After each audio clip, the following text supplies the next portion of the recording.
دوستو، اللہ عز و جل نے قرآن مجید فرقان حمید میں ارشاد فرمایا، لعنت اللہ علی الکاذبین۔ اللہ عز و جل نے جھوٹوں پر لعنت فرمائی ہے۔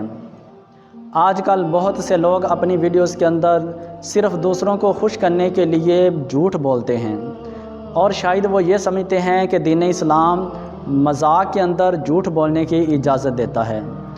یقیناً دین اسلام مذاق کے اندر بھی جھوٹ بولنے کی ہرگز اجازت نہیں دیتا۔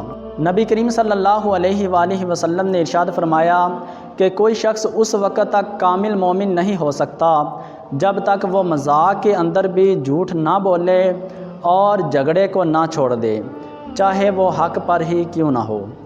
ایک اور جگہ پہ نبی کریم صلی اللہ علیہ وآلہ وسلم نے ارشاد فرمایا کہ میں اس شخص کے لیے جنت کے درمیان میں گھر کا ضامن ہوں جو شخص مذاق میں بھی جھوٹ نہ بولے۔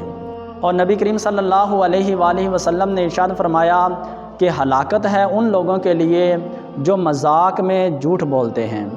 نبی کریم صلی اللہ علیہ وآلہ وسلم نے ارشاد فرمایا کہ جب کوئی شخص جھوٹ بولتا ہے تو اس کے منہ کے اندر ایک ایسی بدبو پیدا ہو جاتی ہے جس کی وجہ سے فرشتے اس سے 1 میل تک دور ہو جاتے ہیں۔